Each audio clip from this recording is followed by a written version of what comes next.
Okay, hello everybody, Jono here. Welcome to the Online Course Podcast, the place where online course creators go to sell more of their online courses. I'm super excited this week because I have two very special guests. I'll firstly introduce my co-host. So this man, one of the absolute rock stars in the space of the online course world, he's got one of the biggest and most interactive Facebook groups in the world for online course creators, the Online Course Secrets groups. Let me introduce Mr. David Vidales. David, how are you? Hey man, I'm doing great. Awesome. And now let me introduce our special guest. A little bit about this person. She's a marketing and launch strategist. She helps coaches and course creators have easy, feel good and stressful launches. I think we could all do with those. Stress-free. Sorry. Stress. What did I say? Stressful. We don't want them to be stressful. Sorry, stress-free. She's the founder of the successful Online Course Summit. Let me introduce, without further ado, all the way from Italy, Ms. Andrea Longcrier. Andrea, how are you? Hi, Donna. Thanks so much for having me. No, thank you for coming on. Andrea, we like to start all these podcasts off with a quote or mantra that inspires you or fires you up. Have you got one for us? Not one that so much fires me up, but one that has really stuck with me since I heard it a few months ago. It's from Julie Parker. She is she teaches others how to be coaches online. And she stopped me in my tracks when I heard her say, believing in yourself is not something you can outsource. And it was just like what? Yes. How true is that we're so busy of in the entrepreneurial space that we're trying to outsource everything and rush everything. And it's a lot of times we're just caught up and we don't believe in ourselves, or we don't believe in what we're selling and the courses that we are putting out there. Yet we're asking for people to buy them and we're going to, help them change their lives and improve areas of their lives. And we don't even believe in ourselves and what we're putting out there. So that's something that's really stuck with me since I've heard it a few months ago. Yes, love that. Any thoughts on your end, David, from that quote?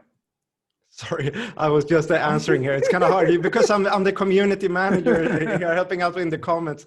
Sorry about that. I noticed it's going to be too hard to focus on two things at once. That's okay. No dramas. I'll give my 2 cents on that. I love that, because if you don't believe in yourself, why is anyone else going to believe in you, right? Why is your customer going to believe in you? So I think it's you can have someone help you create your sales page or help you schedule your emails. But if what you're really putting out there in the end, you don't believe in it, you don't believe in yourself and how you can help others, it's totally going to show. Yes, agree 100%. Now, Andrea, what we're going to talk about today is how to create the perfect launch. But before we get into that, I'd love for you to tell our listeners a little bit about yourself. I obviously follow you quite closely. I attended your summit. I follow you on social media, so I know what you do. But if you could let our listeners know in just a minute or two, what is it that you do? Yeah, so I'm originally from Alabama in the States, and I've been living in Italy just outside of Rome for almost 10 years now. So in just a few months, it'll be a decade, which is kind of unbelievable. But I have a degree in public relations, and I've always had a thing for the marketing side of that. And once I moved to Italy, I got started in the online world. So it was totally new. Before I was working in corporate at a technology company, a software company. And so it's night and day from what I used to do. But there at the software company, I was planning events. And now it's kind of come full circle that even it's online, I'm helping people with planning online events, with launching their online courses and programs and memberships. So I've been doing it since the end of, I think, 2011. So it's been a little run in the online space, at least. Yeah, you're a veteran in this space, right? It feels like it sometimes. Before it was the cool thing to do, working online. But yeah, I absolutely love it. I've had the chance to work with people literally all over the world. I've had a chance to travel while I've worked with clients. So I've, kind of done that, not have that home base and been able to move around. And it's just been amazing with the online world, what's I've been able to accomplish and people I've been able to meet and help and work with and everything that we've been able to put out together for as far as online courses and programs and how that's impacting so many people's lives with, teaching them new skills or helping them learn new stuff and improve their different areas of their life. It's just been amazing. Yes, love that. Very inspiring. And I'm sure there's a lot of listeners that are like, okay, I'm sold. She's good at what she does. I want to get to this level as well. Let's talk about launching, Andrea. I'm happy to hand it over to you from this stage, and you can start where you want to start. You can go where you want to go. I guess we start at step one. What's the first step? Someone's listening to this and they're like, right, I've got this course. I want to create as close as possible to the perfect launch. What's the first thing we have to do? And I'm just going to grab a pen so I can write some notes as well. And we actually got a pretty good question here in the comments about how do you do this without so it doesn't require too much time from you while still being able to reach a larger audience. So how can we leverage this in the most effective way possible? So leverage launching a course? Yeah, I mean, I'm thinking a lot of people trying to launch a course, maybe they're still in their full-time job, or they don't have a lot of hours to do this. So how can you help someone that's in that position to, without wasting all their time, getting it done as quickly, as smoothly, as fast as possible? Yeah, so to be honest, like a proper traditional launch, it really takes a while. It takes 60 to 90 days. And I think a lot of people don't realize that. And, they see just like what they see on social media. They don't see all the behind stuff and all the prep work leading up to that. What they see, like the gurus online, where they come with the big fancy launches and this $1 million course sales and things like that. But there is so much prep work leading up to that launch that most people don't see. So it's really just giving themselves enough time. So really 60 to 90 days to warm your audience, be getting content out there, letting them know something amazing is coming, while also building that. So preparing your sales pages, creating your emails, all the things like that you need for a launch. So it doesn't have to be something huge, but you need a way to let people know what you're offering, and then have a way for them to buy what you're offering, and then a way to deliver that product to them. And then it just takes time to put that together. So if you're in a 9 to 5, you just give yourself some extra time in the evenings or on the weekends, and you just break it down. You break it down over that 60 to 90 days. So you're just doing it little piece by piece by piece. And then in the end, it's, something amazing when you actually do launch. And then that's just the launch, right? It's not the product. That's a whole other thing, right? Well, yeah, you can do the product too with creating, like if you want to record your videos and put together your worksheets and all of your course material, that can also be done within that 90-day time frame. But if you try to do all of it, in 2 weeks, yeah, maybe you can do it, but you're going to just totally burn yourself out. You're going to be exhausted at the end, and it's not going to be your best work. So just give yourself a little bit of extra time. I love that. I'll piggyback off that and a lot of it is marketing as well, right? You go on Facebook and, hey, I made $10,000 in, 30 days or whatever. And I'm sure some people do, and that's fine, right? But, if you're new to the course world and you're like, all right, I need to make thousands of dollars in the next couple of weeks, maybe you should have thought of this a couple months ago, right? Yeah. Cool. Well, yeah, let us know, Andrea. What's step one? Where do we start? Yeah, so for me, step one is actually creating something that your audience wants and wants to buy, and not something that you want to create. So I think it's a combination of the two. Like a lot of people have this idea, oh, I'm going to go create this course, but they don't ever ask their audience or their potential audience, is this something you actually want? And even if the course is something that could help them, if they're not talking about it the correct way, if they're not using the right language that resonates with their audience, it's going to be a dud. It's just not it's going to fall short, because they're just not hitting that sweet point with having them say, yes, that's what I'm struggling with. That's exactly what I need. Here's my credit card, sign me up. This is for me. It's just that message is going to miss them. Even if it's an amazing course, you might just need to tweak the way that you're talking about it for the actual outcome. And the thing that's going to be, that you're going to help them solve or learn in the end, the actual benefits in the end, that might just need to be tweaked a bit.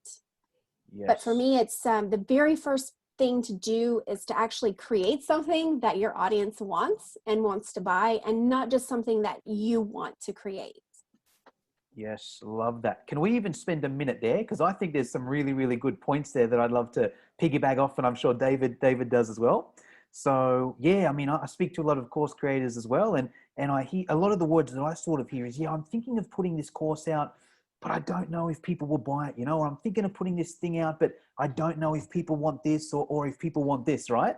And that's one way to look at it. But if you did some of this research beforehand, you don't need to guess. It's not like, oh, I wonder if people will or won't. Let me go and do this research and let's find out exactly what the market wants. And that can be very different to, there's the old phrase, sell the market what they want, give them what they need. Because, us as experts, we know what they need, but that they don't necessarily know that, they've got this thing that they want, and we essentially need to sell them that thing that they want there.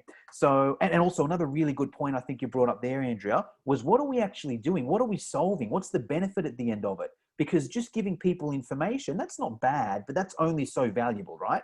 If we're offering a transformation, hey, do this course, and the end of it, you have this thing here, that's a lot more powerful. So I'd love to get David's feedback in a sec. Just one question I've got, and I'm not sure if you're going to go into this next. My question would be, Andrea, how do we go about finding out what our market wants? Should I ask that now, or are we going to cover that later? What's best for you? Yeah, we can talk about that now if you want. Yeah, let's do it. So really, there's lots of ways. So even if you don't quite have an audience yet, you can do some of this research too, but it's really putting on your detective hat. So it's polling your audience, surveying your audience, asking questions, getting their feedback.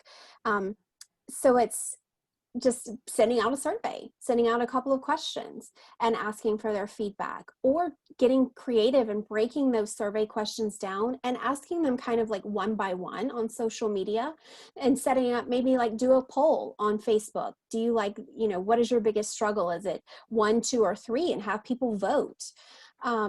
Little things like that. It's super fun to do those in Instagram stories where people just click the button, get them engaging with you. So they're clicking yes or no, or option A or option B, in your stories. So you can really break that down and get creative.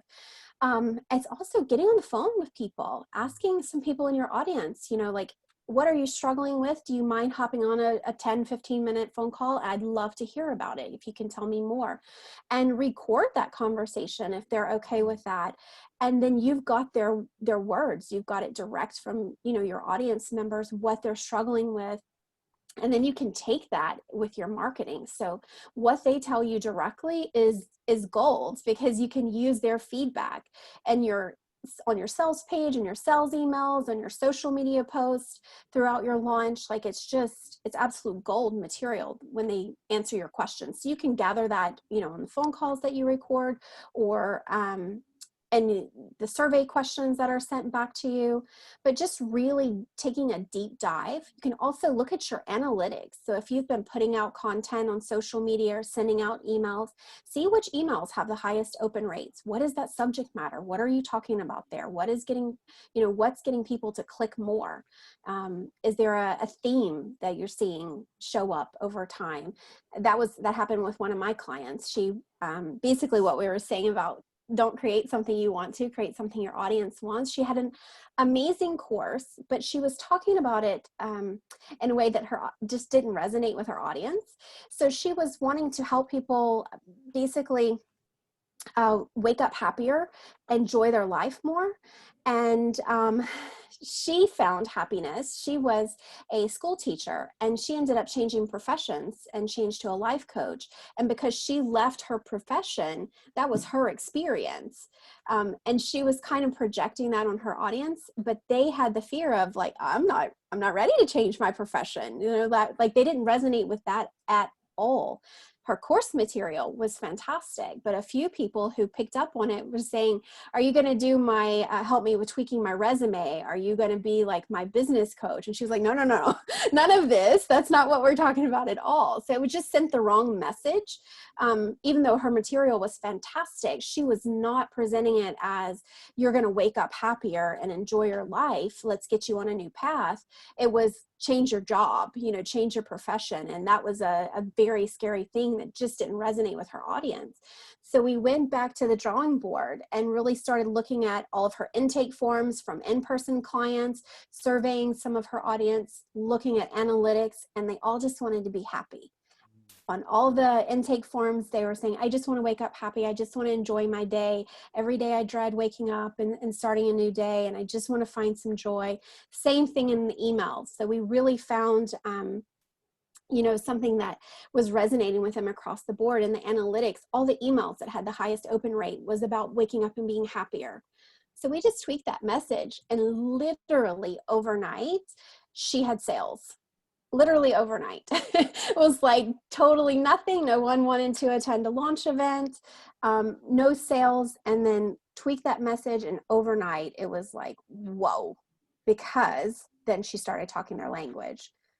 Yes, love it. David, any thoughts from your end? Cool. No, I think I can just agree, and I think it's so important that a lot of people, as many people as possible, share this message, because it's what I did. I know a lot of other people did this mistake as well. I see Sarah is actually saying here in the comment, such good advice. I didn't want to make all the validation calls when I first started working on my course, but I did, and I'm so glad I did. It helped me get the exact words my future customers were using. Yeah, so good. Yeah. So I guess what I want to ask you is, because a lot of people commit this mistake, they end up with a course that isn't matching their market. Can you see any way of salvaging that? Because what I ended up doing is just scratch the whole thing and start over again. But I'm thinking now maybe there was some way of saving the whole thing. Do you have what's your take on that? Yeah, so just repackage it basically. So just with the example with my client, she didn't need to create a new course. She didn't need to burn that down and create something new. She had an amazing course. She was just talking about it wrong. Just the messaging around it was wrong. So literally overnight, just tweaking that messaging put her in a whole different light with sales and people signing up and people interested. So I think that just because something doesn't work the first time, you don't have to burn it down and start all over. Just put on your detective hat, kind of do some research and see, is this something that people want? Or am I, am I just talking about it in the wrong way? How can I apply what I'm like my in transformation to what they are saying and think that they want up front? Awesome. Yeah, we got another question. I can see a common theme here, people trying to manage their time better. So Sarah again asking, and would you say that timeline, the 60 to 90 days, applies regardless of how many hours you have? I know we're going back a bit, but just to answer that, maybe, is that timeline about warming up your audience? The timeline is always 60 to 90 days, regardless of how many hours you have per day to work. Is that right? Yeah. Mm-hmm. Yeah. So I think a lot of people, and this is something I wanted to talk about too, was like the launch runway. I think a lot of people skip that. So kind of think about it as when you're taking off in the airplane, the pilot doesn't just flip on turn on the engine and all of a sudden, whoof, you're in the air. Like the engine needs to turn on the engine. It needs to warm up. You're going to go down the runway, build up speed, build up momentum, and then you take off. And I think a lot of people miss that. They don't think about that actual runway where they're building up momentum before they take off and then say, I'm launching, like, here's something amazing. They just all of a sudden say, oh, here's something amazing. And everyone's like, what? I'm not warmed up for this. Where did this come from?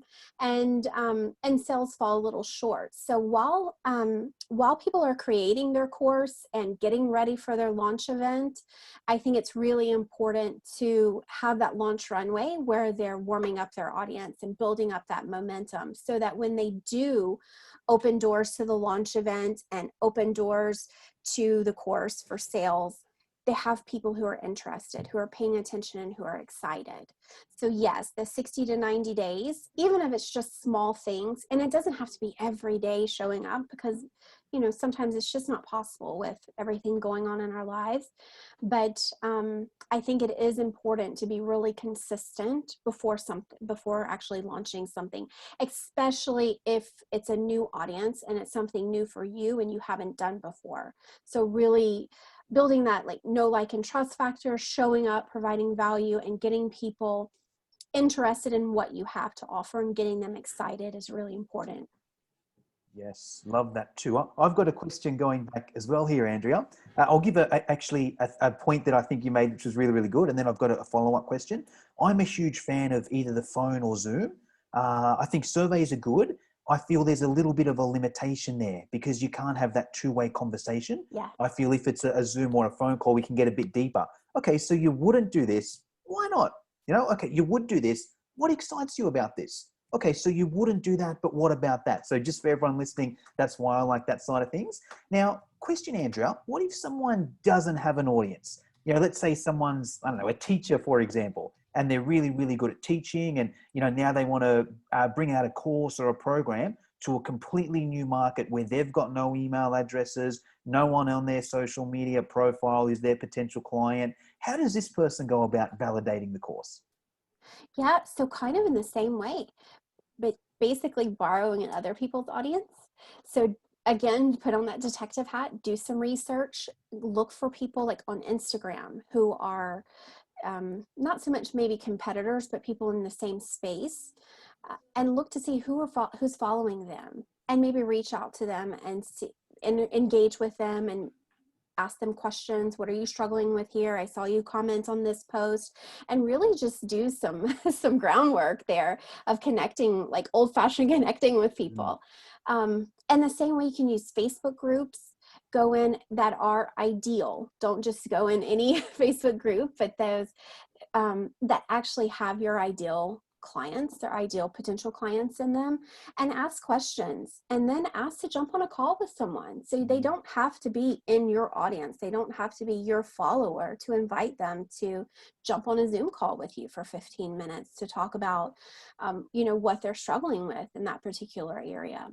So I think you can find people all over the internet. You know, look in the different, like online forums, like in Quora, see what kind of questions people are asking, and go from there. You can kind of really see these are people I would like to serve. They would be my potential clients.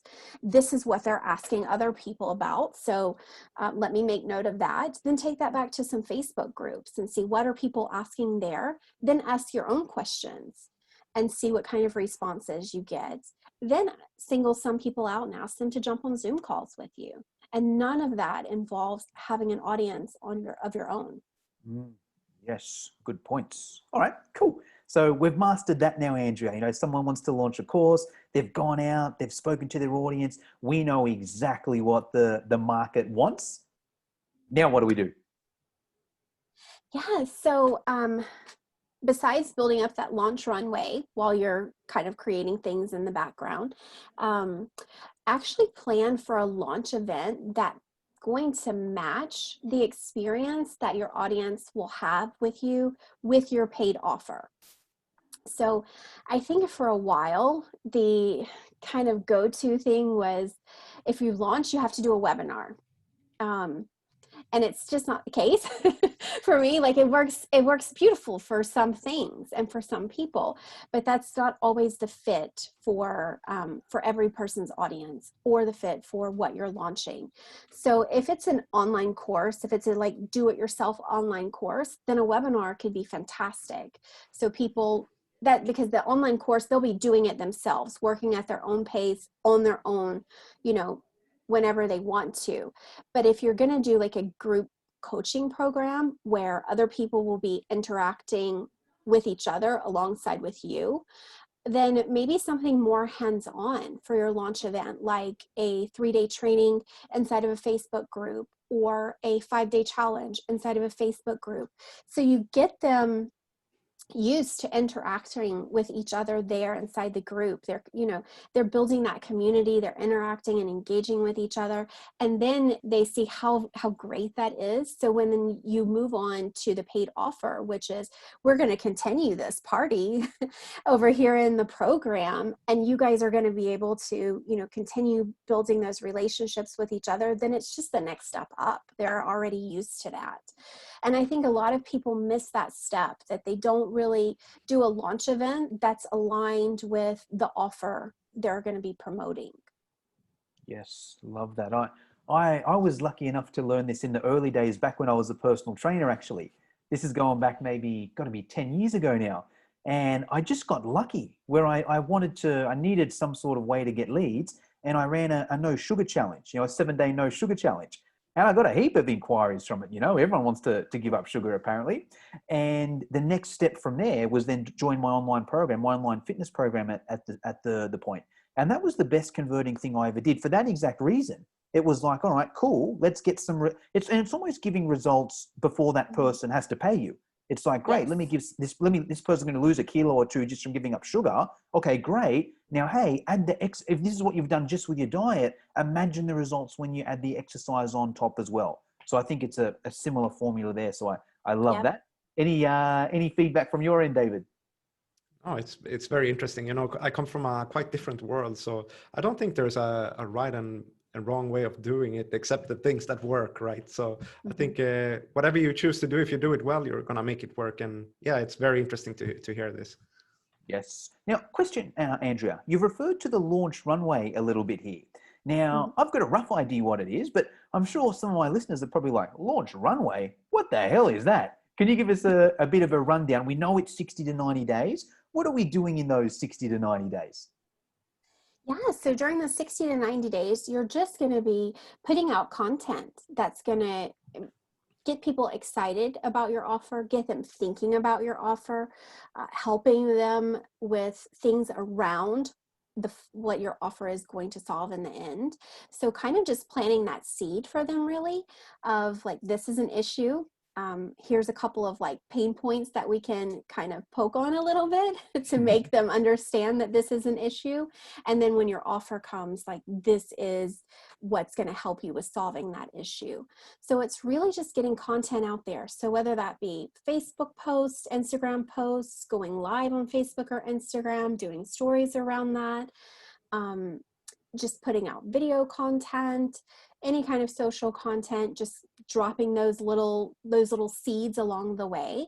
Also sending out emails. I think some people don't send emails. They're so afraid of like annoying their audience that they really pull back on sending out emails. But then when a launch comes and it's time to send out sales emails, and it's just like bam, bam, bam, bam, bam, like all these emails at once. And that's the first time they're showing up in their audience's inboxes. And then it's too much. So I think if sending out an email once a week or every other week, just to get people kind of just like ready and knowing like, okay, this person sends me things. I'm used to seeing their name in my inbox. And every time they send something, it's super great, super helpful. It's amazing content. So I'm used to seeing that. I'm going to click on it. It's always helpful content. So next time I see their name pop up, it's going to be more helpful content.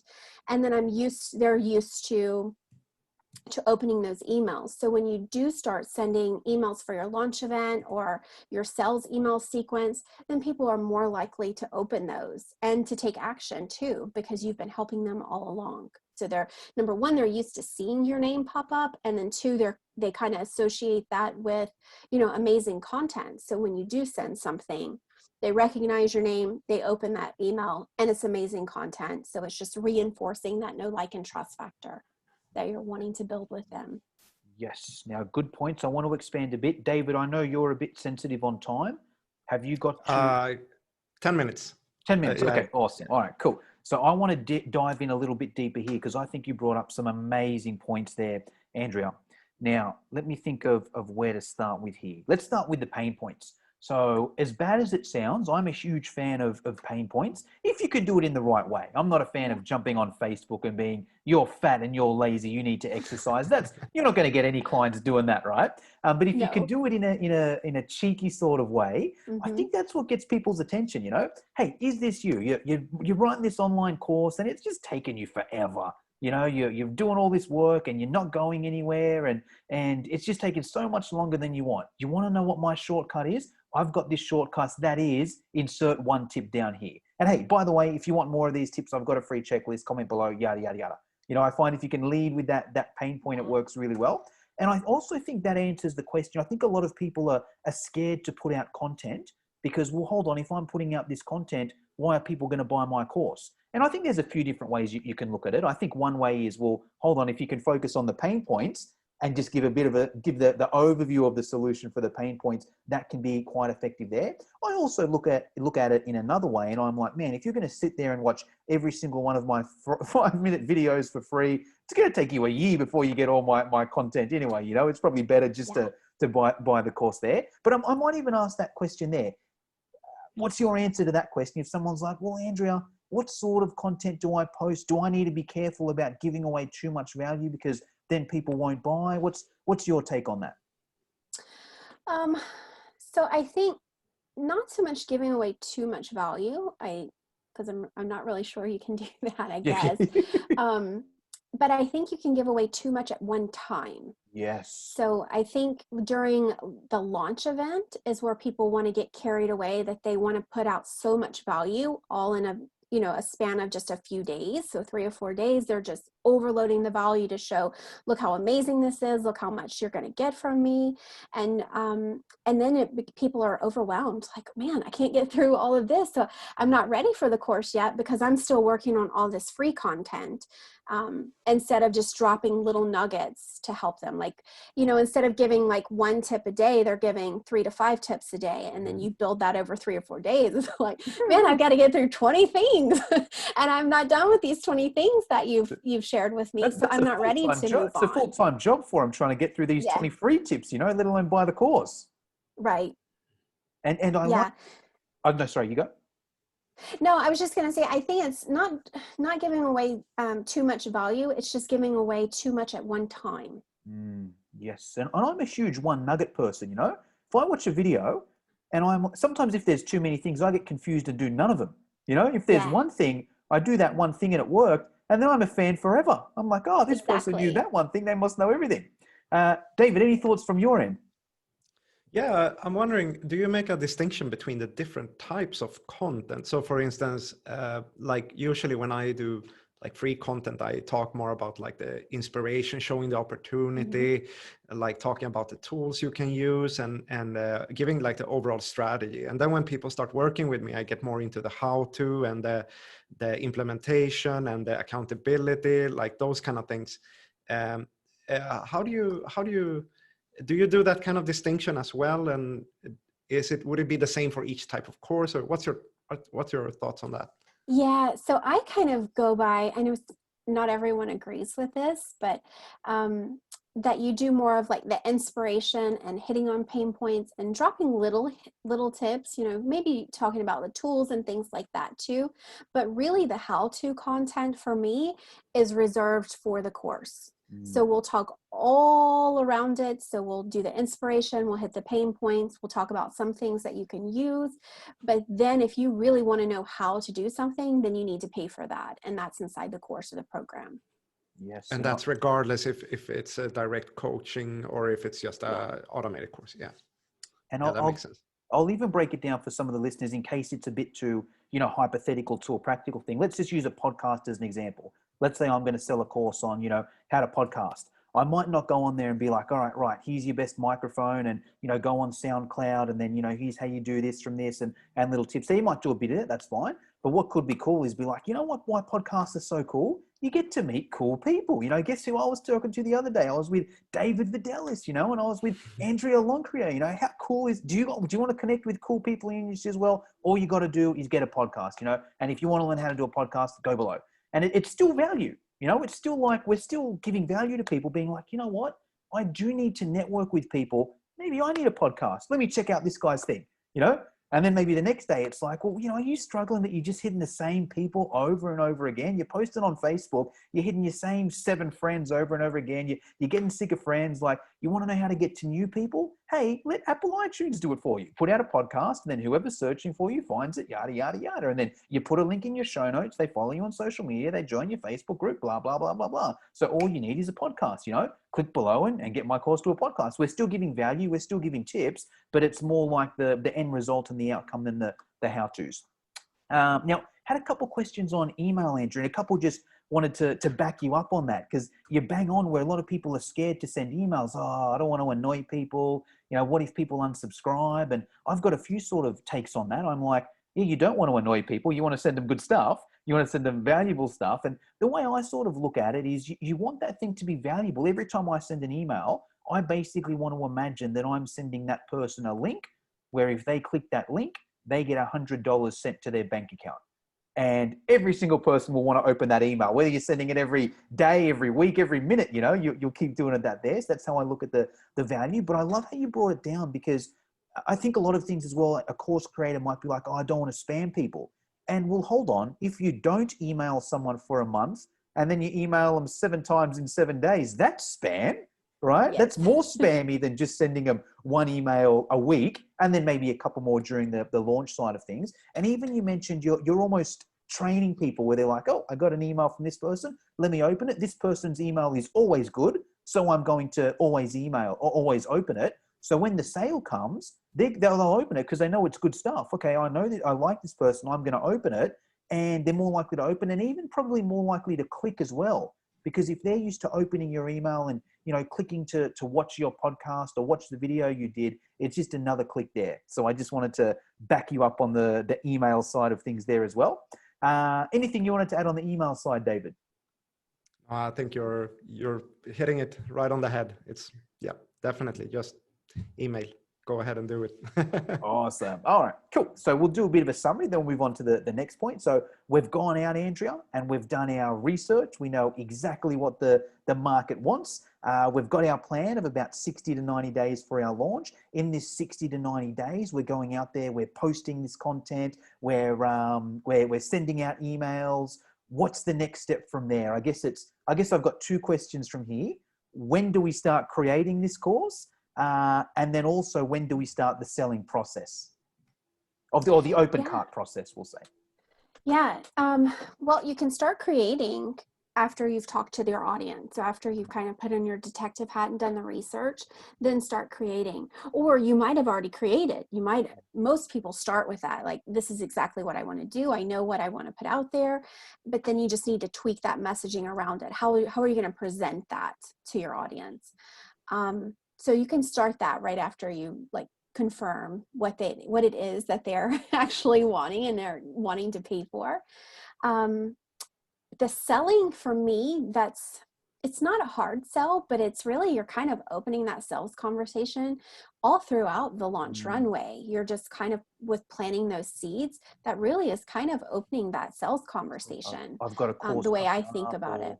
You're dropping these teasers all along the way, but you're just kind of letting them know, even if you don't directly say, I have something for you to buy next week.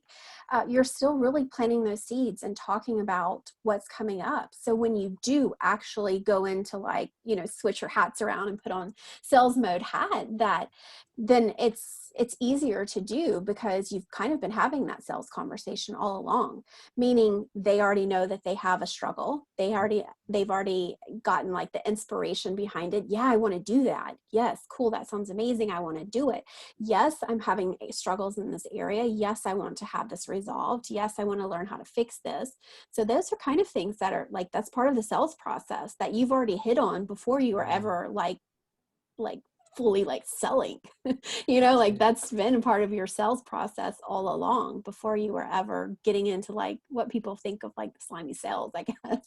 That's it. It's just kind of some of it will even happen organically, right? If you're posting this good content, you may get a few DMs. Jono, that's really good stuff you're posting there. Love your videos. David, look, I like what you posted the other day. Just a question with this, if I want to go deeper. So you may even get a bit of that organically as well, right? Yeah, sure.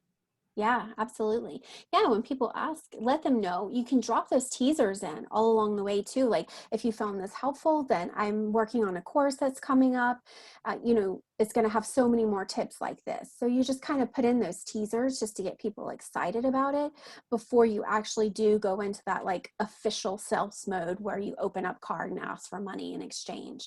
But because if you do that all along for 60 to 90 days, once you do open up card, so many people are more excited to say, yes, let me sign up for this. I've been waiting for this. I've had amazing tips along the way. I've gotten some quick wins, some helpful things. And I've been hearing about this over and over again without being, hearing about it saying, and go buy now, and buy now, and buy now. So when it is time to buy now, it's just like, they don't need to be told. Like they're ready and asking you how they can buy it. Yes, agree. Well, hey, Andrea, there's a couple questions I always like to finish off the podcast with. We'll just do a time check with David. How are you going, David? Yeah, I'm gonna try. I gotta leave in 5 minutes, but do your questions. Maybe we'll Awesome. make it. I'll make it. Awesome. All right, cool. Well, Andrea, since this is an online course podcast, I like to ask all my guests, what's their platform of choice for hosting their course? I used to be a Teachable guy. I've now transitioned to New Zenler. David, you're a Kajabi man, I believe. Yep. Andrea, Kajabi. what's your favorite? Yeah, so I'm a little bit mixed. It kind of depends on the tech setup that clients already have in place. So I don't recommend like totally recreating the wheel if they don't need to. So I think Kajabi is amazing if you need that platform. So some clients, they already have a full website and they've already purchased, like Thrivecart and Samcart. They already have an email software provider. So they don't need all the bells and whistles that Kajabi offers just to host a course. So if they do, if they're starting out brand new, then for me, Kajabi is the way to go because it just has everything in the all-in-one platform. If they already have things established, I like Thinkific. And then I also like Member Vault for hosting courses.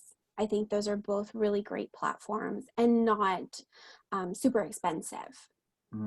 Yes, love it. Okay. Oh, sorry. I've had clients, I'm just butting in here with my 2 cents. No, I've had please do. clients who like to host their courses on, like if they're using WordPress for their website, they like to host courses on WordPress with different types of plugins. And while some of those are really beautiful to create them and have them match, with branding and everything, I think it's a little bit risky because I've seen behind the scenes where updates happen, plugins don't get updated, things go awry, and then it's back with like in panic mode of trying to update that on their own platform.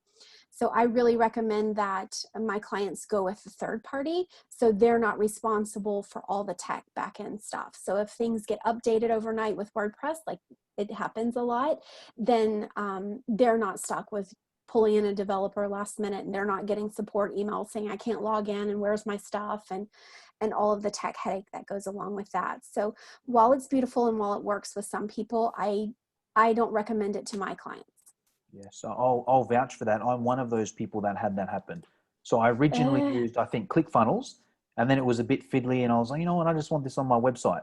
So switched to the website, and I had a couple times where, things crashed. And what I also, and I also am a bit different, I guess, as well, where at the time on the website, if the website crashed or if something happened with WordPress, nobody could buy my stuff, my courses, and also nobody could log in and do it as well. So you got done on the double there, Yeah. Whereas if you use it, because it's one thing to say, people can't log in, but you also can't buy new stuff as well, Yeah. Whereas, everything stops. Yeah. Whereas it's just so much more stable on a Thinkific or a Kajabi or a New Zenler. So Andrea, my next question, you're obviously a mentor to plenty of course creators and coaches out there. I've got a couple questions in regards to mentors. You can answer this in a few different ways. Firstly, there's one question is around direct mentors. So, is there anyone directly that you've hired that you want to give a plug, or even that you just follow on social media that you want to give a plug? And then the follow-up question to that will be one book that you recommend every online course creator should read. And before you answer that, Andrea, thank you so much for having me. I enjoy this. I'll be glad to connect with you further after this podcast, Andrea.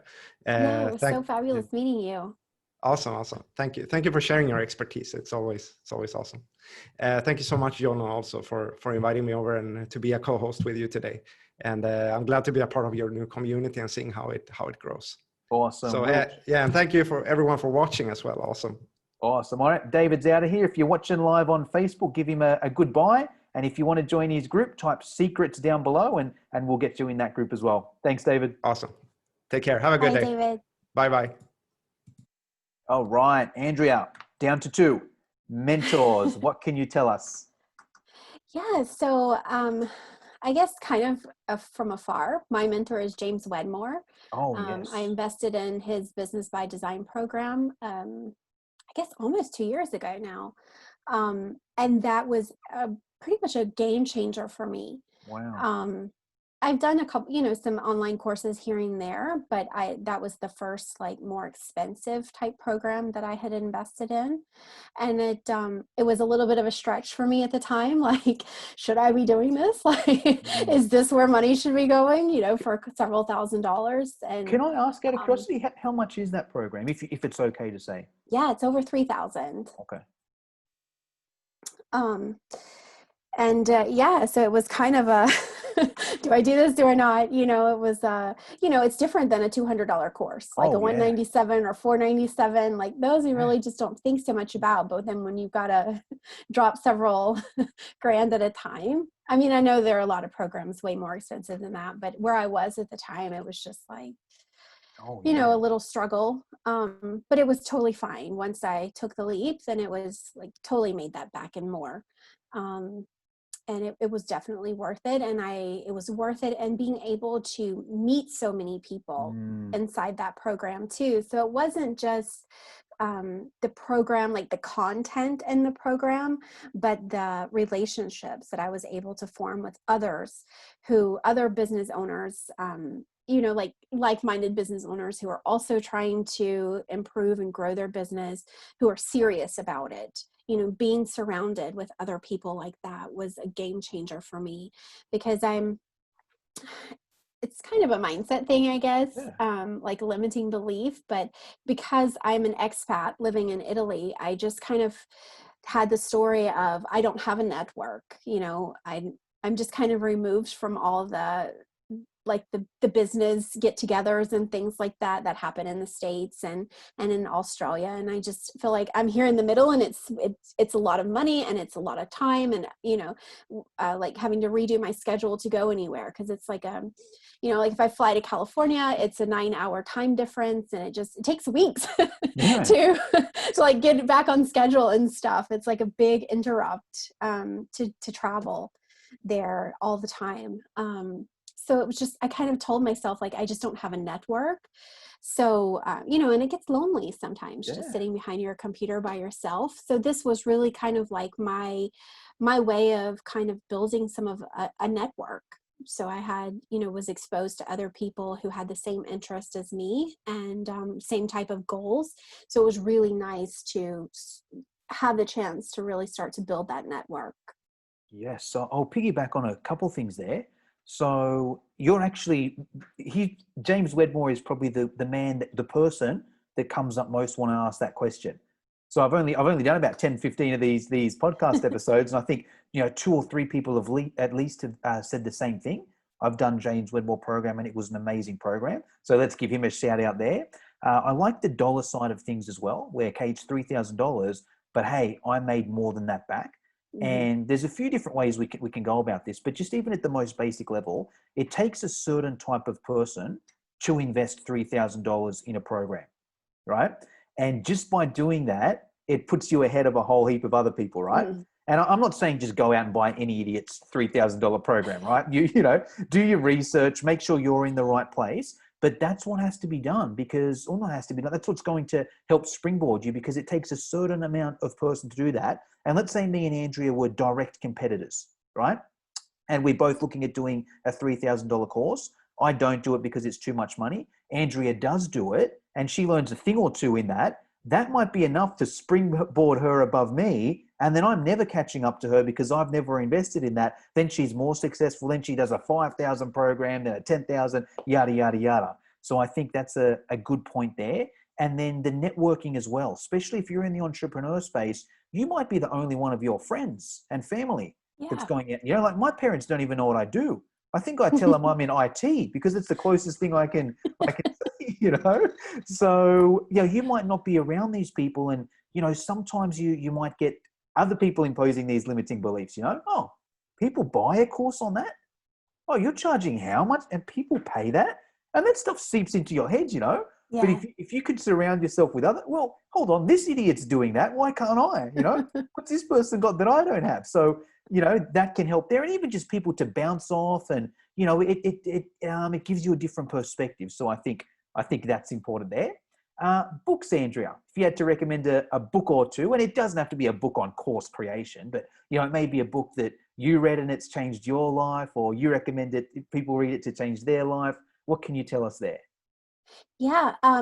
So it's been several years since I've read it, but The Compound Effect. Oh, Um, favorite book, Dan Hardy. yeah, really good. Yeah. Yeah, it totally changed the way I thought about things, to like really break it down. So not just to have like an overall to-do list or things you want to accomplish, but say, like example, like I want to lose weight. Well, fabulous. How are you going to do that? Let's break that down into actionable steps, you know, step 1, step 2, step 3, step 4.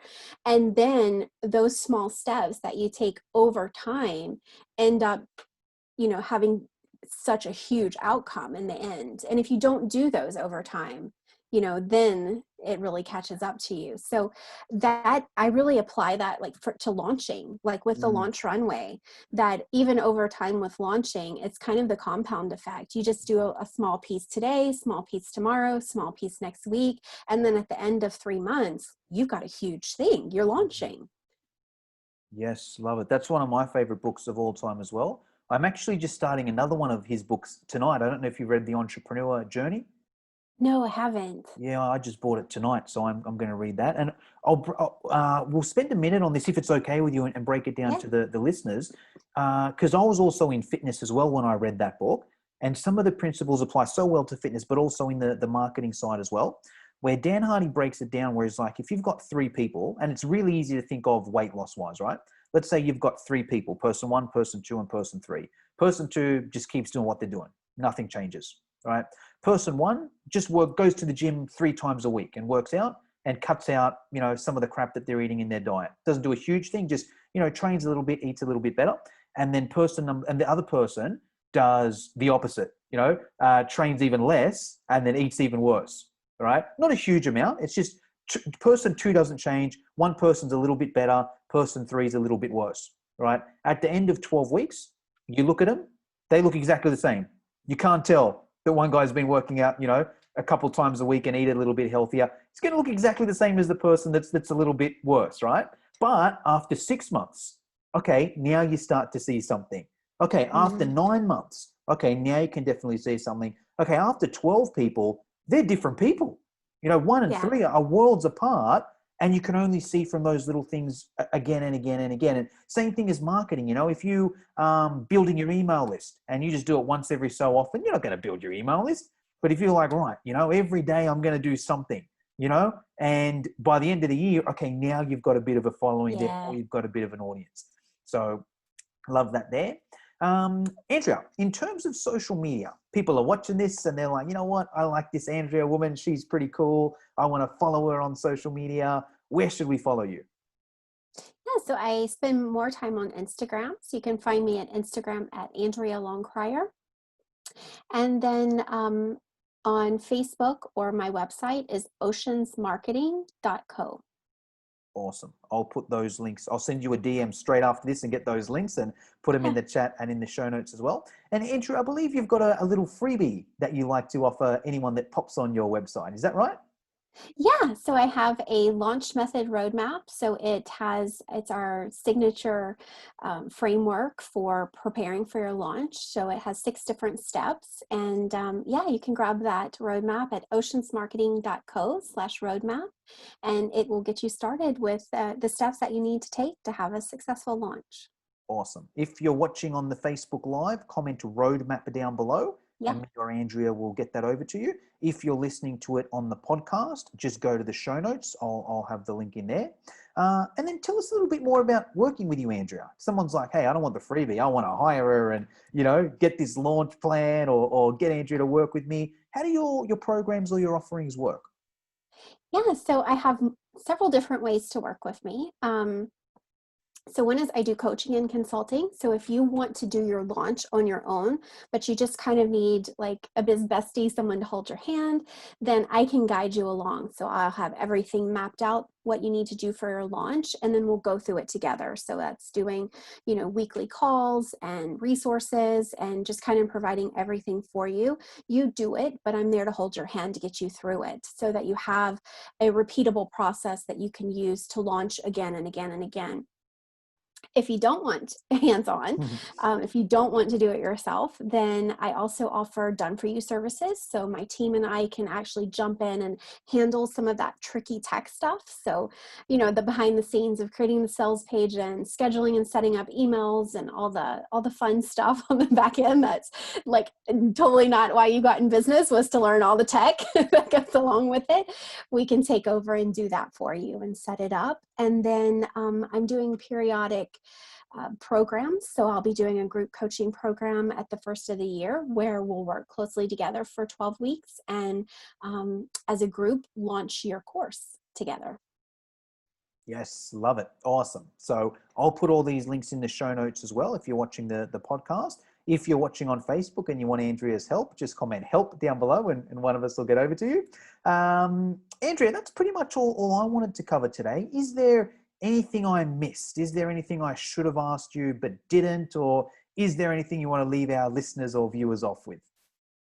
Yeah, I think one small thing that I would like to mention that so many people forget, and you just kind of work it in with your launch runway, but especially at the end when you're doing your launch event and opening cart where things are a little bit more intense, be intentional of creating in your timeline and in your calendar to set aside some time for yourself. So if you do that 60 to 90 days with the runway, that you're kind of taking it piece by piece and you're not doing everything in 2 weeks, and it's getting wild. So really during your launch event and cart open, it the pace picks up and it's a little bit more hands-on and you're answering questions and handling objections and sending out, all this content, making sure everything is okay. But I think it's really important to prepare in advance to block off some time. So you go for a walk outside, like move yourself from your computer. You're not spending 15-hour days in front of the computer.